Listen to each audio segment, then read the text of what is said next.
लब्धि निधानाय श्री गौतम स्वामिने नमः।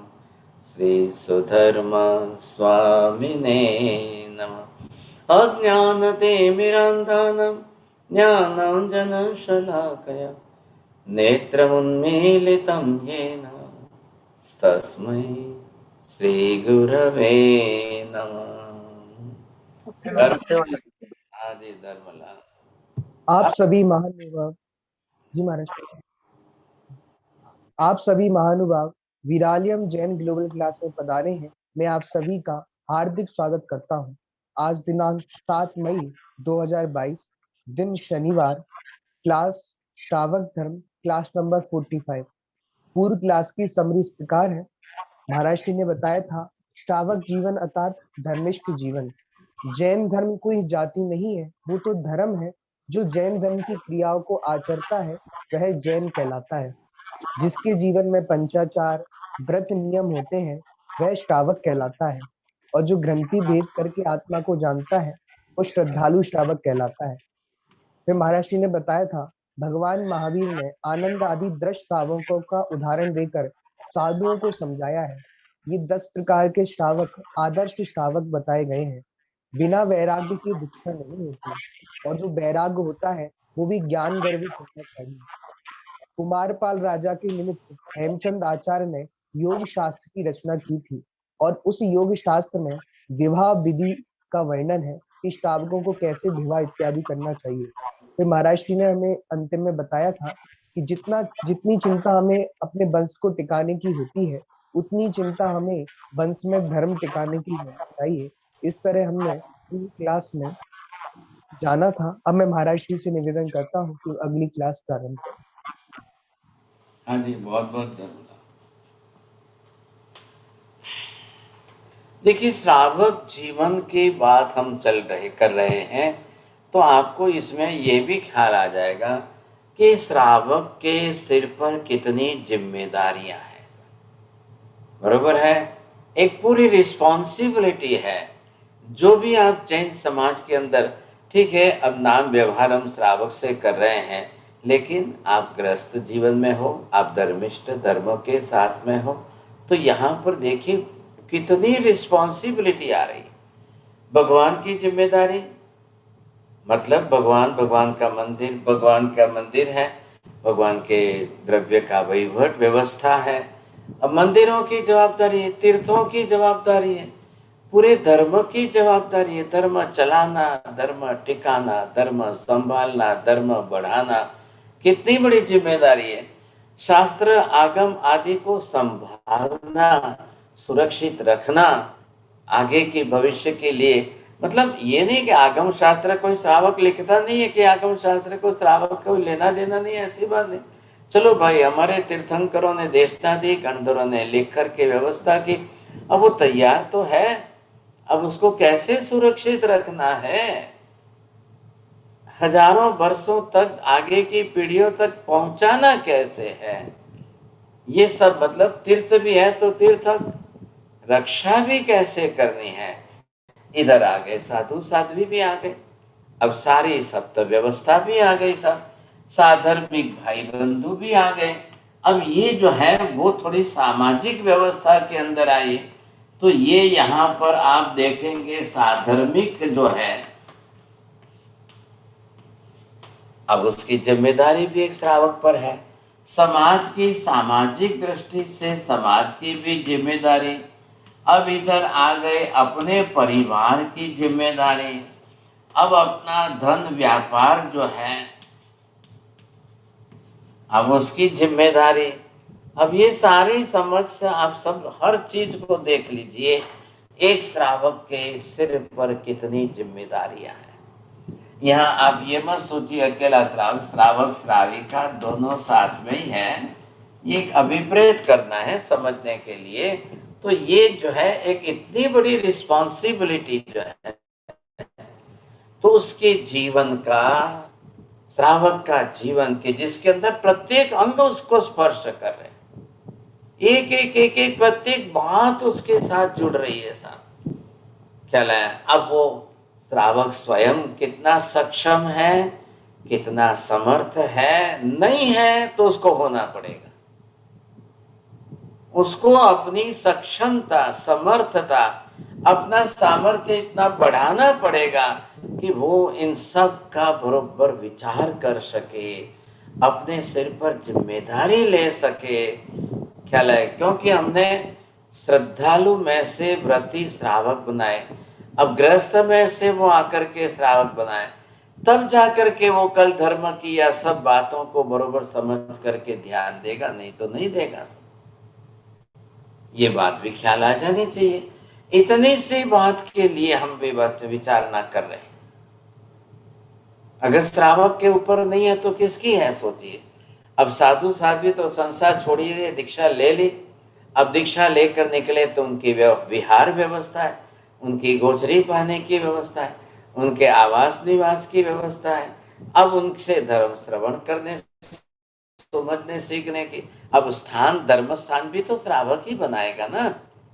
व्यवस्था तो यही है, नहीं तो साधु साध्वी जाएंगे कहाँ। चलो भाई दीक्षा ले ली, क्या वो जंगल में चले जाएंगे? जी नहीं, वो भी नहीं होता है।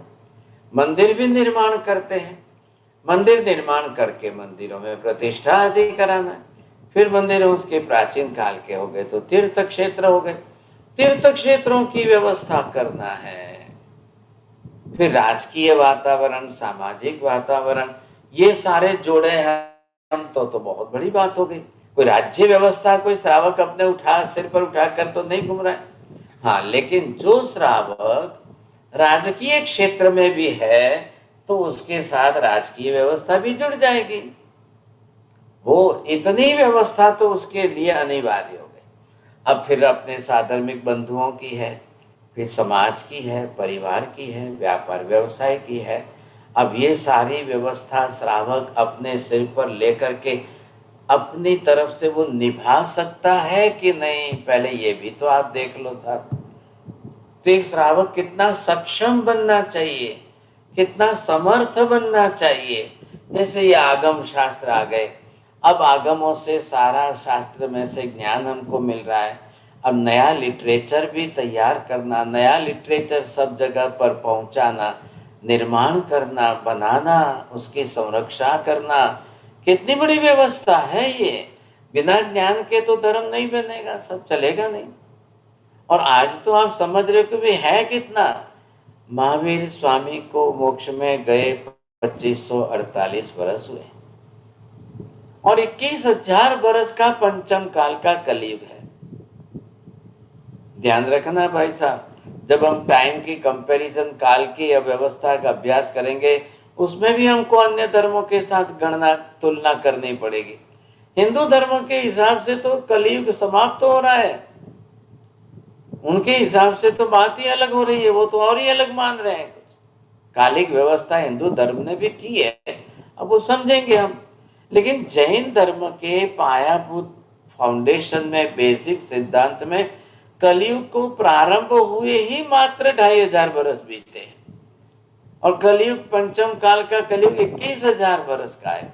हिंदू धर्म 21,000 वर्ष का नहीं मानता है, इसलिए वो 5,000 का मानता है। इसलिए वो बोल रहे हैं कि आज अब कलयुग समाप्त होने आया है। उनकी व्यवस्था अलग है, एक बात ध्यान रख लेना।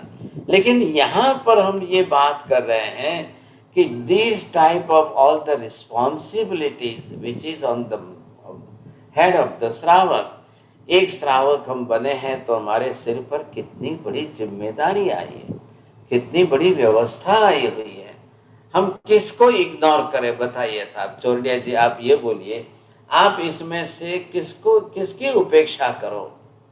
नहीं कर सकते। यहाँ तक आपको जब धर्म दे दिया है तो ये धर्म के अंदर जैसे जीव दया, अन्य जीवों के, अब ये भी तो सब हमारे पर ही है। आज प्रत्येक व्यक्ति को, प्रत्येक परिवार को देखना है, मेरे घर का 1 रुपया भी जीव दया में जा रहा है कि नहीं जा रहा है। मेरे घर का 1 रुपया भी मंदिर में जा रहा है कि नहीं। मेरे घर का 1 रुपया धर्म स्थान में जा रहा है।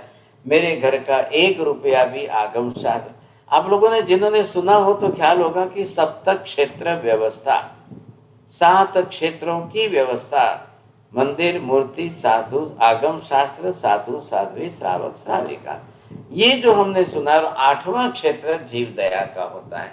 तो ये श्रावक अपनी तरह से सारी जो व्यवस्था बैठाता है, उस व्यवस्था के डिवीजन कितने होते हैं, तो वो प्रत्येक दिन, हमारे यहाँ प्राचीन काल से परंपरा ये थी कि जब भी मंदिर आदि जाते थे तो 7 क्षेत्रों के भंडार पड़े रहते थे। 7 क्षेत्रों के बने हुए भंडार मम्मी बरोबर बच्चे को 7 रुपए दे करके बेचती थी, और जरूर पड़े तो 8वां रुपया देती थी। बोलती थी 7 में 1-1 रुपया डालना, और 1 रुपया जो है गाय के लिए, जीव दया के लिए भी डालना। ये एक बचपन से सबके लिए संस्कार पड़ गए थे। अब हर घर का व्यक्ति अगर मंदिर जाएगा वो 7-7 रुपए डालेगा, तो रोज के 7-7 रुपए, 8-8 रुपए के हिसाब से रोज सारे सभी विभागों के अंदर आपके लिए व्यवस्था बरोबर बैठ जाएगी, किसी को कोई तकलीफ नहीं आएगी। अब कुछ लोग ऐसे हो कि नहीं मैं तो एक ही में डालूं, कुछ ऐसे होते हैं वो एक में ही 7 रुपए डाल देते हैं, कुछ ऐसे होते हैं एक में ही 70 रुपए डाल देते हैं, दूसरे में उनकी भावना नहीं होती है। क्यों ऐसा करना चाहिए साहब? ऐसा हम करेंगे तो चलेगी नहीं व्यवस्था। आपने मंदिर में 7 रुपए डाल दिए, अब आगम शास्त्र के लिए 1 रुपया भी नहीं डाल रहे। आपने आगम शास्त्र के अंदर ही पूरा 7 रुपये डाल दिया, आप जो है दूसरे किसी विभाग में नहीं डाल रहे। साधर्मिक भाइयों का कौन रखेगा ध्यान? भाई संसार तो है ना, अब सबका कर्म का संसार है।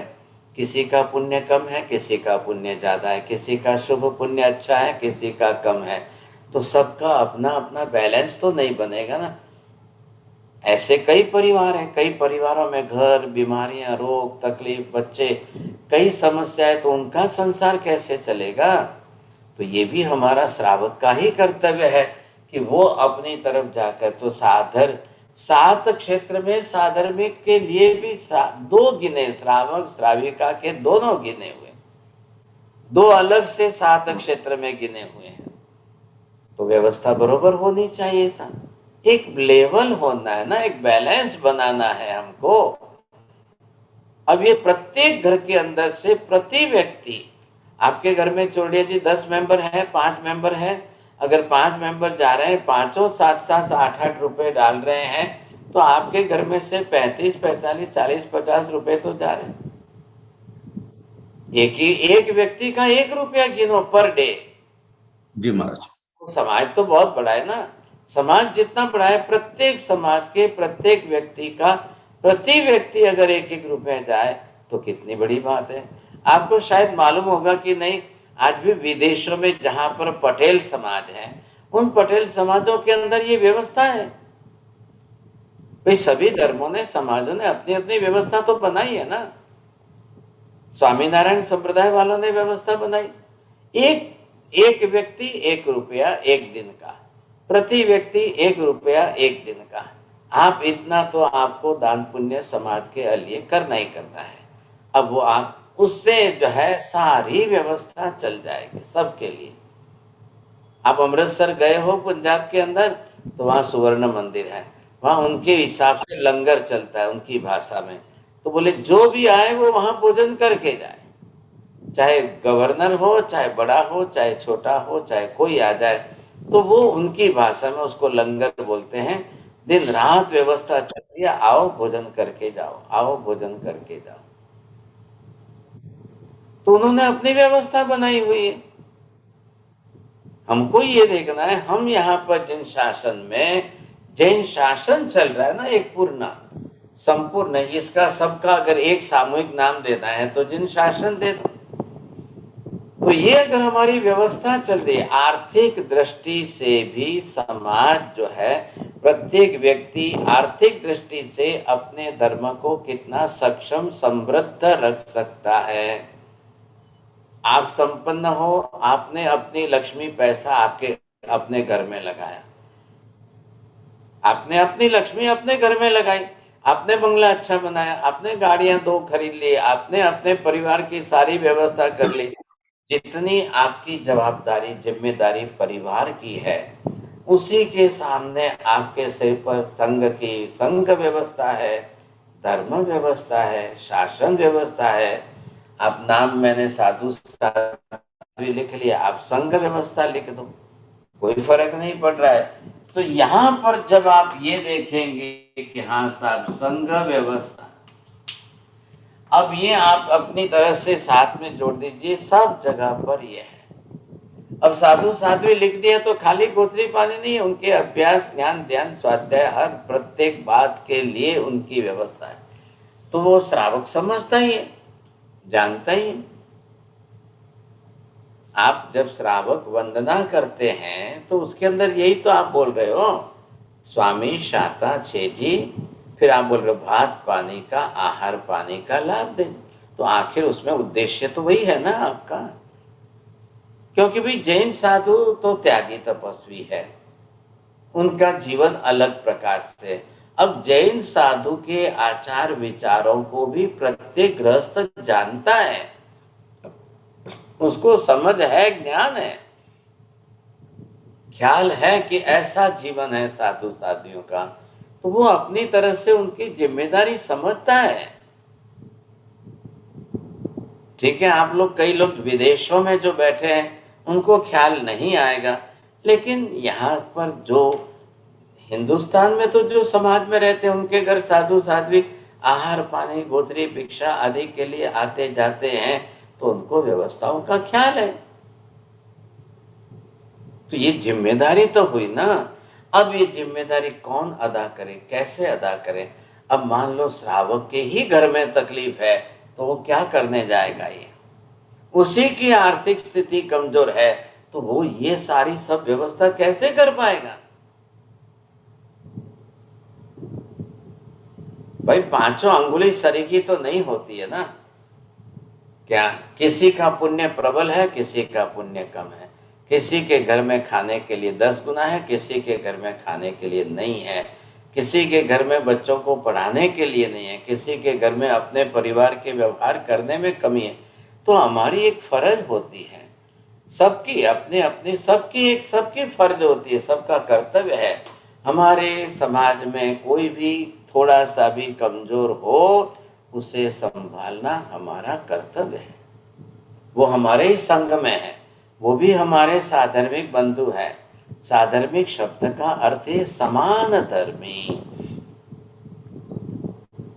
एक ही धर्म हम दोनों कर रहे हैं। जैसे एक ही बाप के दोनों बेटे परस्पर भाई कहलाते हैं, एक ही भगवान के दोनों भक्त भी परस्पर साधर्मिक कहलाते हैं। सहधर्मिता, समान धर्मिता, ये उद्देश्य वहां पर पहले आप लीजिए कि दोनों समान धर्मी हैं। आप अपने घर में अपने बेटे को खिला रहे हो पिला रहे हो, आप उपकार नहीं कर रहे हो, ये तो आप अपना कर्तव्य निभा रहे हो, आपका अपना कर्तव्य है। लेकिन आपके पड़ोस में भी तो कोई रह रहे हैं ना, आपकी गली में कोई है, स्ट्रीट में कोई है, आपके बिल्डिंग में टावर में कोई है, आप जहाँ रहते हो वहाँ पर दूसरे कोई है, तो आपको बरोबर उनका भी ख्याल तो रखना ही चाहिए ना। किसी के कहने की जरूरत नहीं है, खुद को समझने की जरूर है। साहब मैं यहाँ रहता हूँ, ये मेरे रिश्तेदार नहीं भी है, मैं अलग समाज का हूँ, ये अलग समाज का है, लेकिन जैन है। हम दोनों एक ही धर्म कर रहे हैं, हमारा दोनों का धर्म समान है, तो मैं भी उनका ध्यान रखूंगा, अवसर आए वो भी मेरा ध्यान रखेगा। देखिए सभी जानते हैं आज क्या परिस्थिति है, कल क्या परिस्थिति बदलती है, आज किसकी क्या स्थिति है, कल कैसी बदलती है। साहब आज आप अच्छे तरीके से हो, कल रोग बीमारियों के अंदर गिर जाओगे तब क्या होगा? कल किसी को पैरालिसिस हो गया और वो कुछ भी कर ही ना सके तब क्या होगा? ये सारी समस्याएं आने वाली है। भविष्य को देखकर श्रावक किसको बोलते हैं? दीर्घ दृष्टि, having the vision of the future. भविष्य का एक बहुत बड़ा विजन है जिसके पास, वो जिन शासन के लिए सोचता है, हाँ जी मैं जैन शासन के लिए क्या कर सकता हूँ, मैं जैन धर्म के लिए क्या कर सकता हूँ, मेरी क्षमता के अनुसार कर। जो हमारे में तो कहावत है कि बूंद बूंद से सरोवर भरे, सब मिल करके करेंगे तो सबके हिसाब से बैठेगी बात। ये तो सभी को करना है समझे, तो बहुत अच्छी तरह से व्यवस्था हो जाती है। साधु साध्वी किसी पर बोझ नहीं बनते हैं। हमको भगवान ने हमको जो हमारी समाचारी मतलब एक आचार की व्यवस्था जो सिखाई है, दश वैकालिक आगम में जैसा हमको कहा है कि भाई साधु जो है भिक्षा गोत्री आदि के लिए भी थोड़े में से थोड़ा लेकर के 10 घर जाए। किसी एक घर के अंदर मेहमान बन करके नहीं बैठ जाना है। हिंदू धर्म में, अन्य धर्मों में सन्यासियों के लिए ऐसी व्यवस्था है कि वो जिस घर में जाए उसी घर में भोजन करेंगे, वो अन्य किसी के घर की भिक्षा नहीं लेंगे। लेकिन जैन धर्म के अंदर महावीर ने अलग सिद्धांत बनाए, आप एक ही घर से भिक्षा नहीं लोगे। एक ही घर में से लेकर के हम एक ही घर में पूरा लाभ ले लें तो उनको कल अभाव ना हो जाए, अरुचि ना हो जाए। आखिर 21,000 बरस तक जैन शासन चलाए ना 21,000 बरस तक लंबे काल तक हमको जैन शासन चलाना है, तो एक भी ग्रस्त की भावना न टूटे। तो साधु साध्वी को ये कहा है कि आधी रोटी इनके घर से लो, आधी रोटी दूसरे घर से लो, आधी रोटी तीसरे घर से लो, आधी रोटी चौथे घर से लो। चलो आप 4 साधु हो, 3 साधु हो, 4 साध्वी जी हो, आपका जो है 10 घर में से आपकी भिक्षा गोदरी पूरी कर लो। लेकिन एक ही घर पर किसी को भार न पड़े। आप किसी के घर में 2 मेंबर हैं, किसी के घर में 4 मेंबर है, कल उनको मन में दुख न हो कि महाराज आए 4 रोटी लेकर गए, हमारा तो घर में अनाज समाप्त हो गया सब, अब क्या करेंगे, बच्चों को कहाँ से खिलाएंगे, क्या करेंगे, ऐसा किसी को अफसोस न हो। तो ये जो समाचारी एक परंपरा बनी है हजारों साल से, जैन साधु साध्वी आज भी इसी तरह से चल रहे हैं, तब जाकर के किसी के ऊपर बोझ रूप नहीं बन पा रहे हैं। आखिर संसार छुड़ाए, दीक्षा लिए, साधु बने हैं, तो कल रोग बीमारी आखिर आएगी तो नहीं। शरीर तो यही है, गृहस्थ के घर की तो भिक्षा लेकर के जीवन जी रहे, तो कल शुद्ध अशुद्ध आहार वगैरह तो बीमारियां आएगी, तो फिर कौन संभालेगा सब, कौन करेगा ना। तो ये बातें काफी समझने जैसी है। तो यहाँ पर अगर हम इन सब मुद्दों को देखें, आज जैन समाज है कितना और हमारे पास तीर्थ कितने हैं, धर्मस्थान कितने हैं, हमारे पास समाज की व्यवस्था कितनी बड़ी है, समाज की एक एसेट तो बनी हुई है ना अपनी, तो वो हमारे पास कितनी बड़ी जिम्मेदारी है, कौन निभाएगा ये सब, कल कौन करेगा सब। इसलिए क्या व्यवस्था श्रावक जीवन की, प्रतिदिन के अंदर इतने सब अंगों का स्पर्श करके प्रतिदिन हम ये व्यवस्था के अंदर सहयोगी बने। ऐसे कौन है बोलिए साहब, कौन कौन कर रहे हैं? मनीषा बेन आप कर रहे हैं रोज प्रतिदिन, ये सब पॉइंट्स देख लो।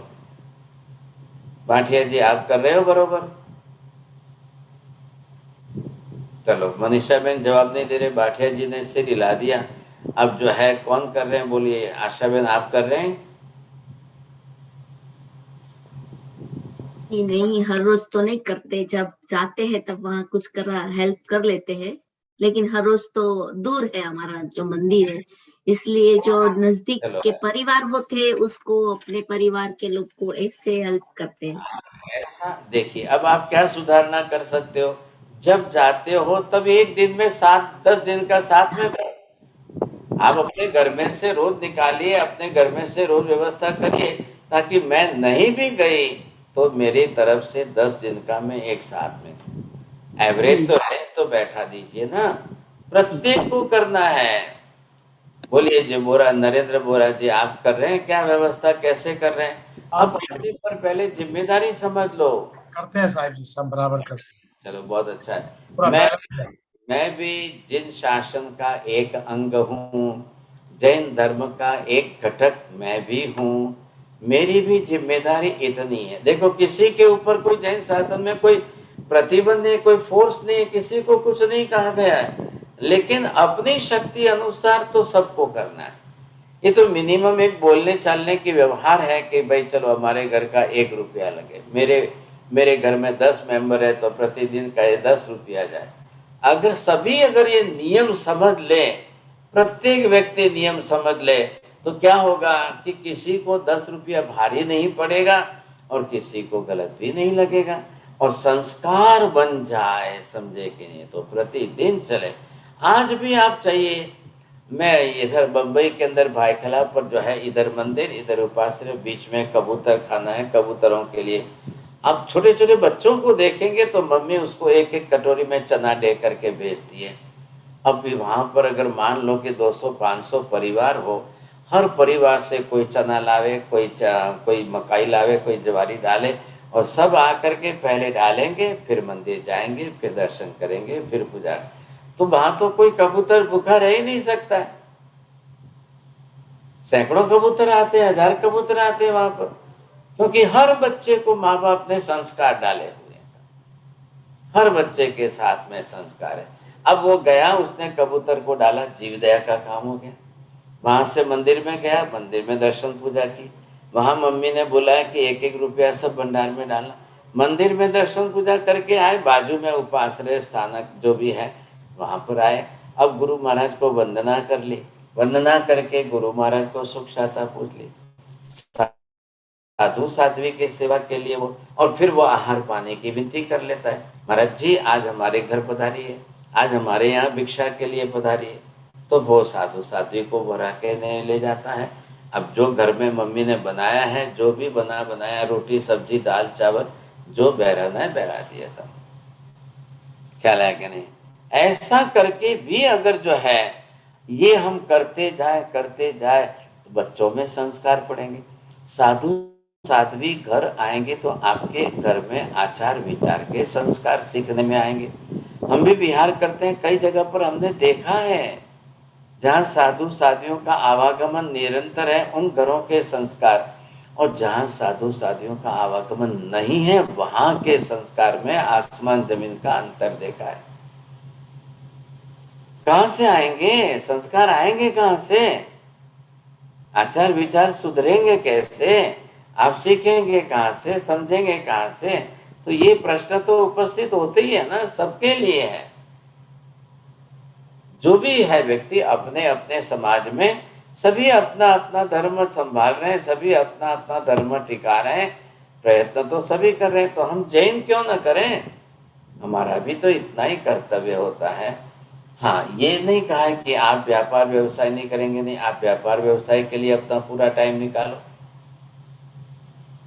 कोई ना तो नहीं कहा, आखिर व्यापार व्यवसाय करेगा, कमाएगा तो दान करेगा, नहीं तो कहां से करेगा? परिवार को संभालना है, समाज की व्यवस्था संभालना है, ये तो उसका पहला कर्तव्य तो है ही है। धर्म के क्षेत्र में तो कल कोई ना बोलने के करते हैं, नहीं करते हैं, जाते हैं, नहीं जाते हैं, कभी जाते हैं कभी नहीं, लेकिन परिवार के लिए तो ना नहीं बोलेंगे, समाज के लिए तो नहीं बोलेंगे। लेकिन दोनों बैलेंस चलाना। देखिए गाड़ी चलती है तो दोनों व्हील है ना, लेफ्ट साइड का भी व्हील है, राइट साइड का व्हील है, आगे के व्हील है, पीछे के व्हील है, दो पटरी पर गाड़ी चल रही है। तो आपको श्रावक के जीवन में ये व्यवस्था तो बैठानी पड़ेगी। आप प्रतिदिन रात को सोते समय पहले ये जिम्मेदारी स्वीकारो। I am also the part of the whole religion and I am also the part of the whole society. मैं भी धर्म का एक अंग हूं, मैं भी जिन शासन का एक अंग हूं। सबकी जिम्मेदारी है तो मेरी भी है। तो ये हम समझ कर कि कर्तव्य निष्ठा जिसको बोलते हैं, कर्तव्य निष्ठा है, व्यवहार में सबके लिए, सबकी दृष्टि से जैसे धर्म संभालना है, चलाना है, तो इसके लिए तो दूसरा विकल्प ही नहीं है सर। ये बात तो बरोबर बैठ रही है। सबको ख्याल, ये आप बरोबर सोचिए, और जिसमें जो 2 पॉइंट ऐड करने जरूर करिए आप। लेकिन प्रत्येक व्यक्ति अपनी तरफ से रात को सोते, सुबह को उठते, अपना संकल्प, अपनी व्यवस्था की एक जिम्मेदारी, मैंने आज किया, क्या नहीं किया, किस क्षेत्र में, अपनी सक्षम होते हुए न करने, इसके ऊपर भी हमारे ऊपर ही अत्याचार आने वाला है, दोष लगने वाला है साहब। तो ये भी आप ध्यान रखे करिए, बहुत अच्छी बात है। अभी जरा ये टाइम तो हो रहा है, तो उनकी तीसरी क्लास जैना वालों की आज शनिवार है, तो उनकी भी क्लास का समय है। थोड़ा सा 2 मिनट का ही समय बच रहा है। नमो हरिहंताणम, नमो सिद्धाणम, नमो ऐरियणम, नमो वज्रायाणम, नमो लोहे सव्वसाहुणम, ऐसो पंच नमोकारो सव्वपावपणासनो, मंगलाणं च सव्येसिं परमं हवै मंगलम्। मंगलं भगवान् वीरो, मंगलं गौतम प्रभु, मंगलं स्थूलिभद्राद्या जैन धर्मोऽस्तु मंगलम्। चत्तारि मंगलम्, अरिहन्ता मंगलम्, सिद्धा मंगलम्, साहु मंगलम्, केवली पन्नतो धम्मो मंगलम्। हरि लोकोत्तम, अरिहंता लोकोत्तम, सिद्धा लोकोत्तम, साहु लोकोत्तम, केवली पन्नतो धम्मो लोकोत्तम। चत्तारि शरणं प्रपद्यामि, अरिहन्ते शरणं प्रपद्यामि, सिद्धे शरणं प्रपद्यामि, साहु शरणं प्रपद्यामि, केवली पन्नतं धम्मं शरणं प्रपद्यामि। सर्वमङ्गलमाङ्गल्यं सर्वकल्याणकारणं प्रधानं सर्वधर्माणां जैनं